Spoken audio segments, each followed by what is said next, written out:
세상에서는 5월에 스승의 날이 있습니다.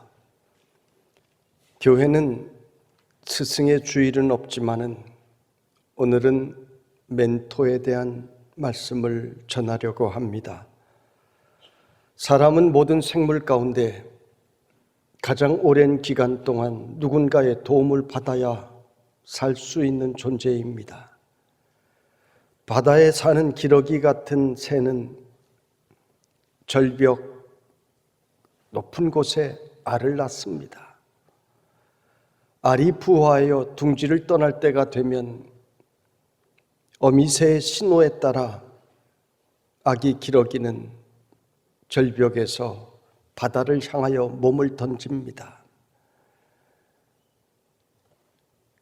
날개에 제대로 깃털도 없는 이 어린 기러기가 절벽에서 모래사장을 향하여 혹은 돌밭을 향하여 용감하게 뛰어내립니다.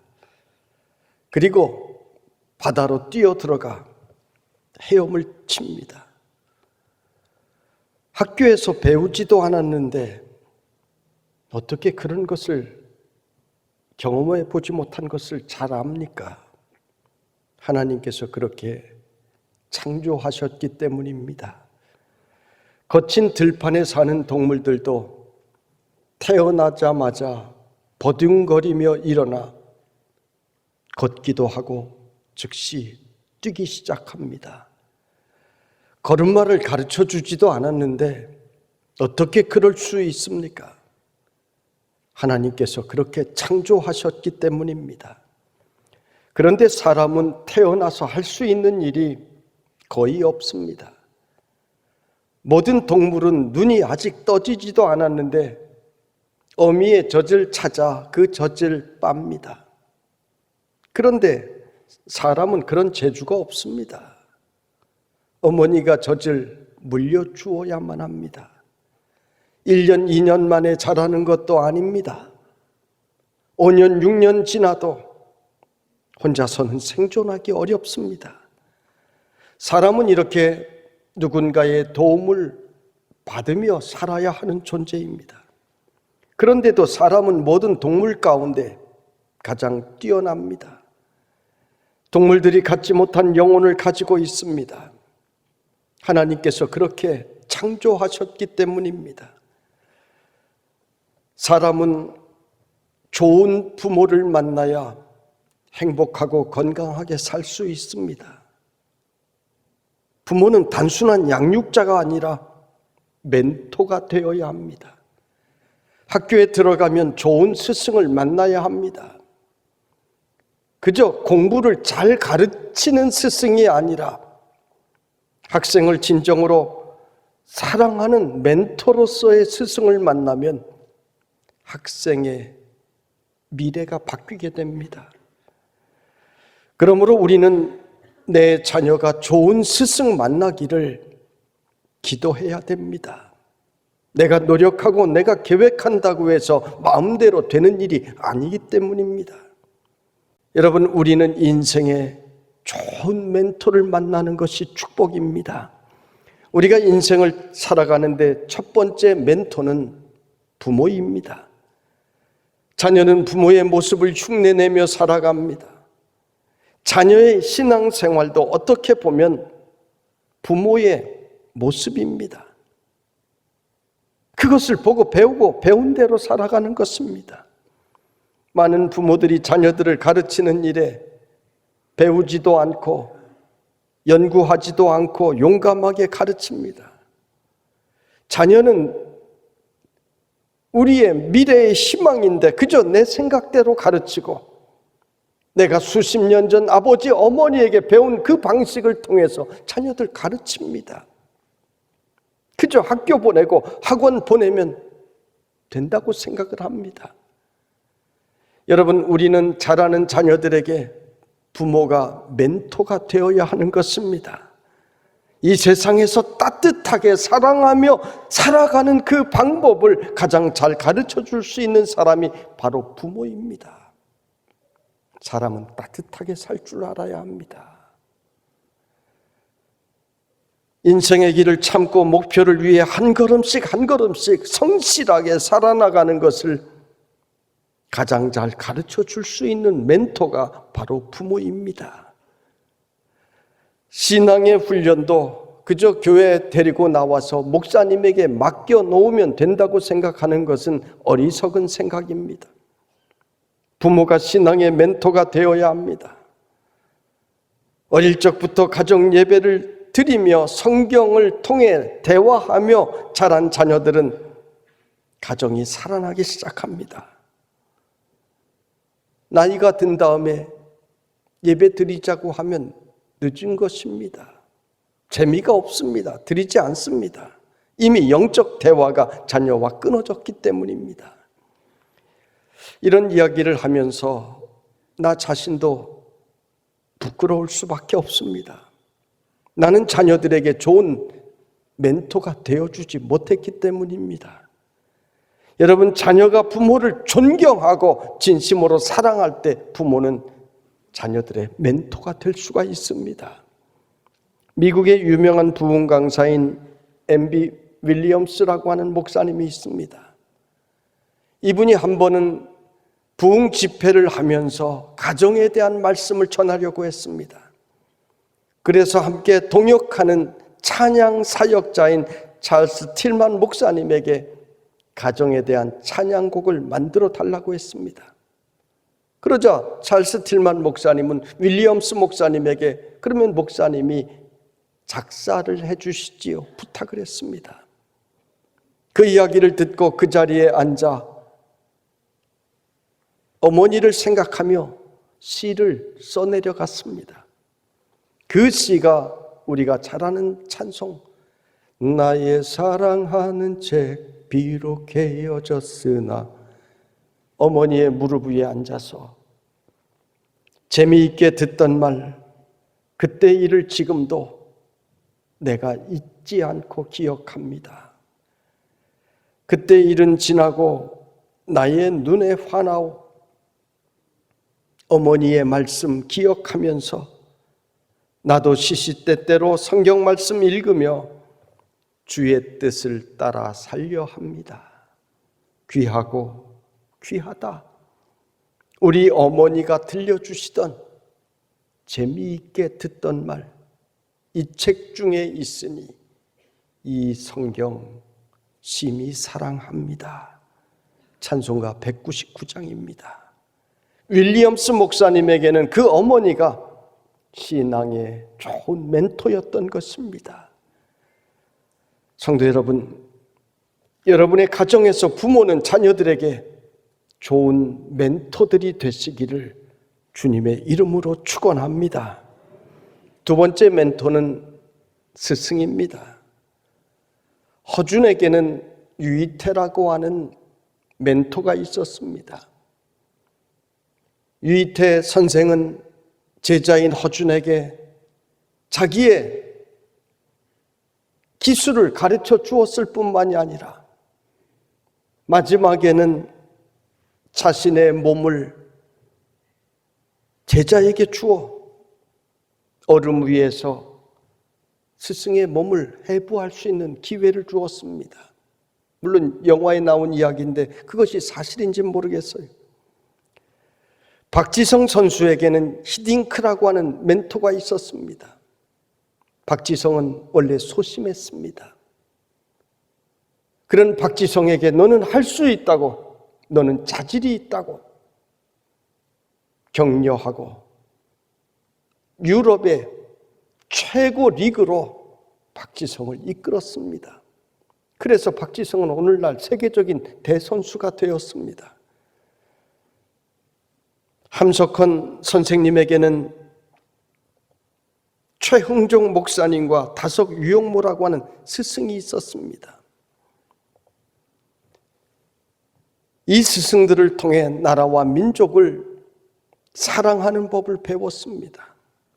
CRS리 함석헌 선생님은 최흥종 목사님을 얼마나 존경했든지 멀리서 지나가는 것만 보아도 엎드려 절을 했다고 합니다.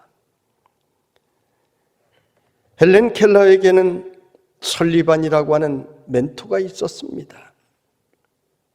시청각 장애를 가지고 태어난 헬렌 켈러에게 포기하지 않도록 가르침을 통해 이 헬렌 켈러를 세계적인 위대한 인물로 만들었습니다.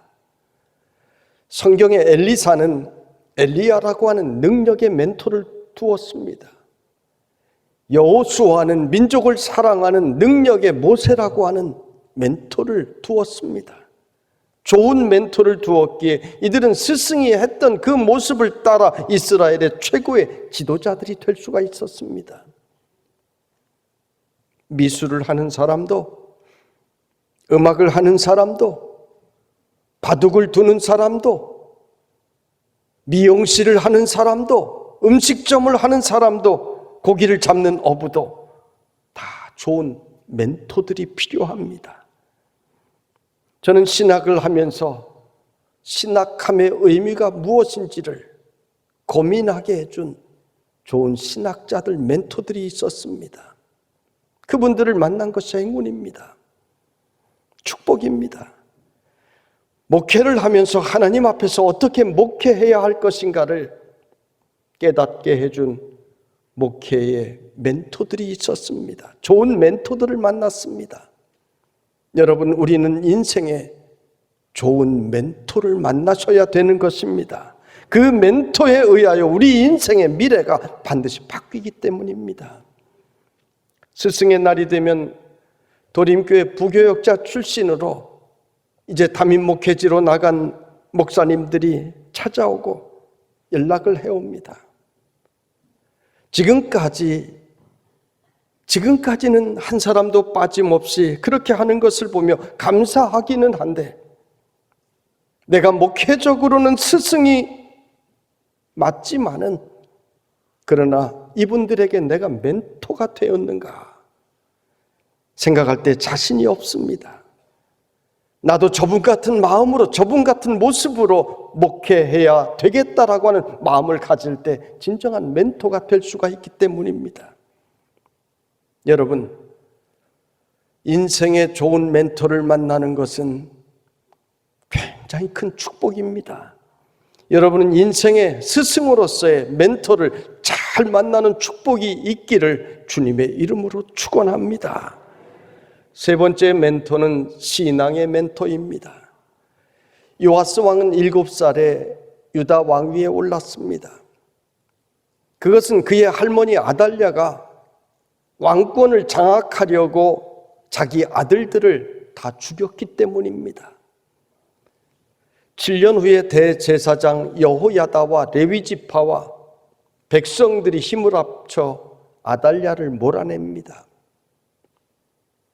그리고 왕의 혈통으로 유일하게 도망쳐 살아있던 요아스를 왕으로 세웠습니다. 그때 나이 7입니다. 7살짜리가 무슨 정치를 할 수 있겠습니까?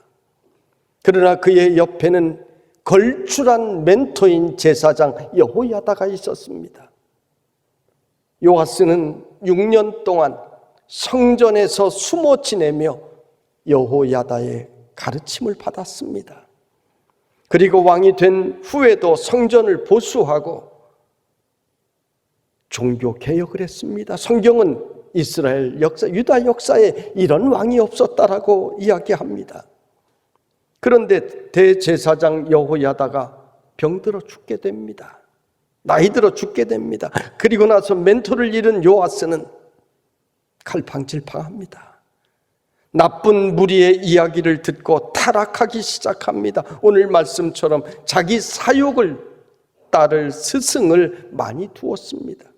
내 귀에 좋은 소리 해주는 사람만을 따라다닌 것입니다. 우상을 숭배하고 심지어 제사장 여호야다의 아들 스가랴를 돌로 쳐 죽이기까지 했습니다.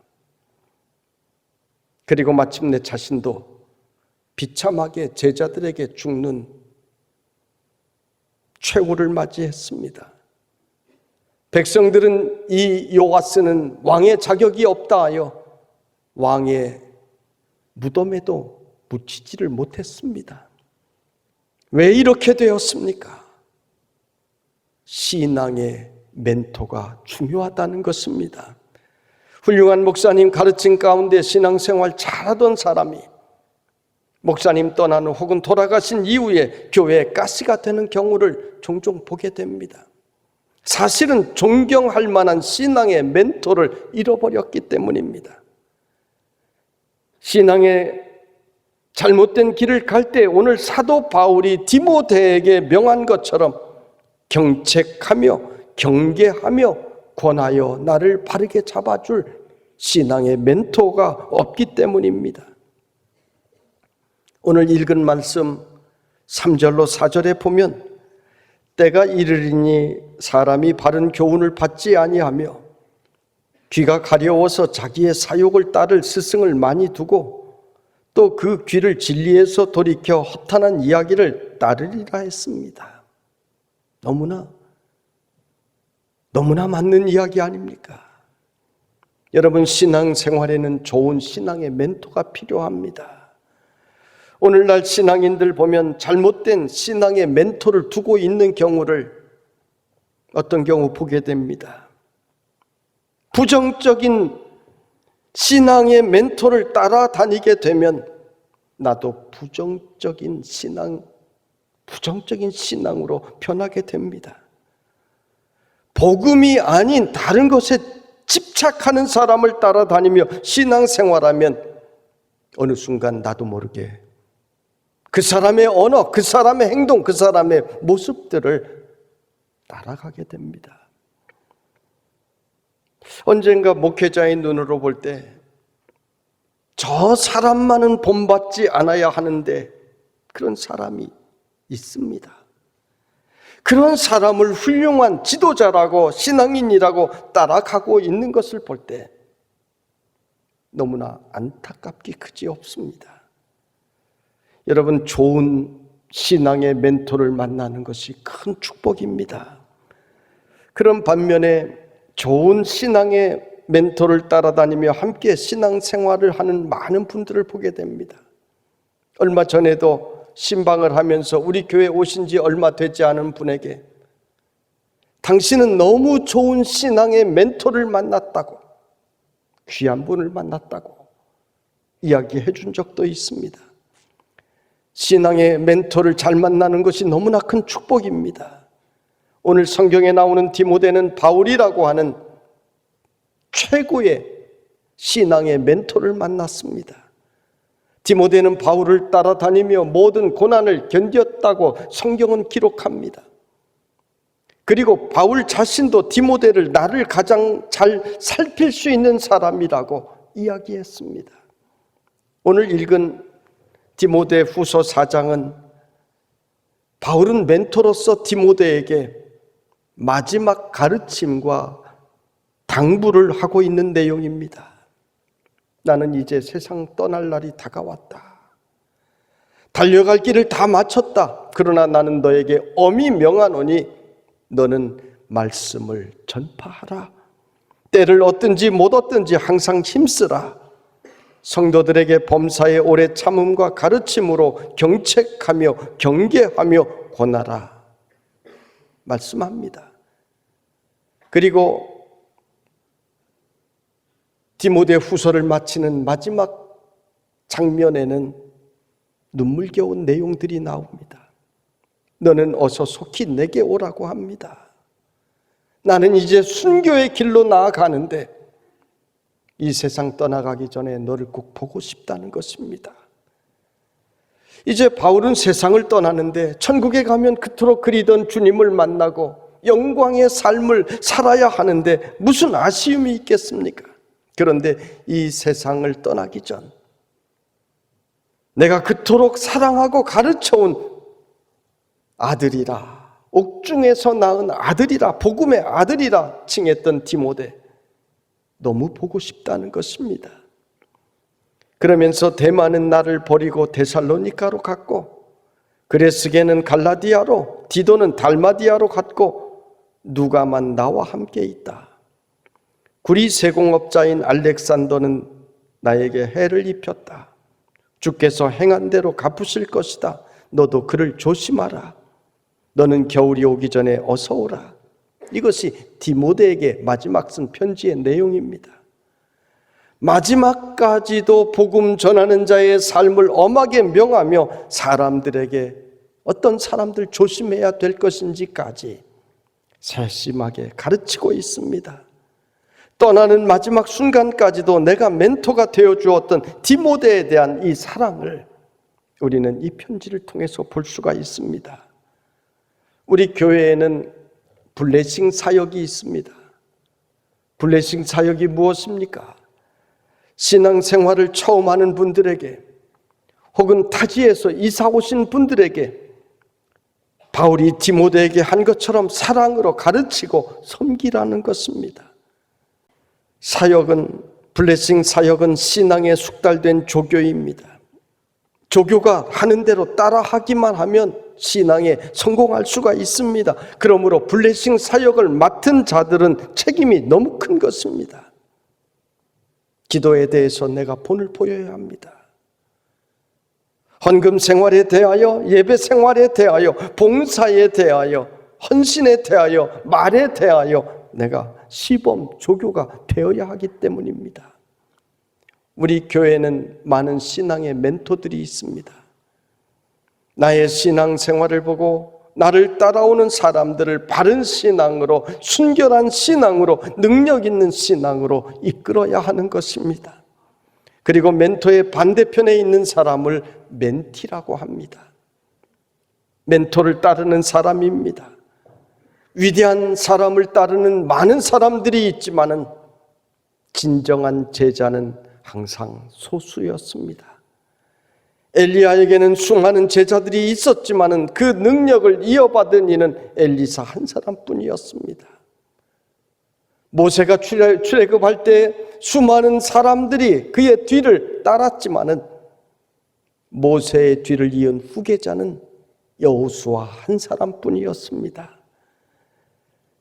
멘티가 멘토처럼 되려면 나도 저분처럼 되겠다는 갈망이 있어야 합니다. 꿈이 있어야 합니다. 열심이 있어야 합니다. 기도가 있어야 하는 것입니다. 그래야 멘토처럼 될 수가 있습니다. 좋은 만남은 인생의 최고의 축복입니다. 부모를 잘 만나야 합니다. 부부를 잘 만나야 합니다. 남편을, 아내를 잘 만나야 내 인생이 바뀔 수가 있는 것입니다. 스승 잘 만나야 합니다. 친구 잘 만나야 합니다. 직장도 잘 만나야 하고 거래처도 잘 만나야 합니다. 교회 정말 잘 만나야 합니다. 교인들은 목회자를 잘 만나야 하고 목회자는 좋은 교인들을 만나야 함께 행복합니다. 여러분, 축복된 만남은 좋은 멘토와의 만남입니다. 성도 여러분, 여러분의 가정마다 부모는 여러분의 자녀들에게 좋은 멘토가 되기를 간절히 원합니다. 여러분의 자녀들이 나도 내 부모처럼 살아야 되겠다 하는 마음이 들게 되기를 간절히 바랍니다. 또 여러분에게 인생에 좋은 멘토들이 있기를 바랍니다.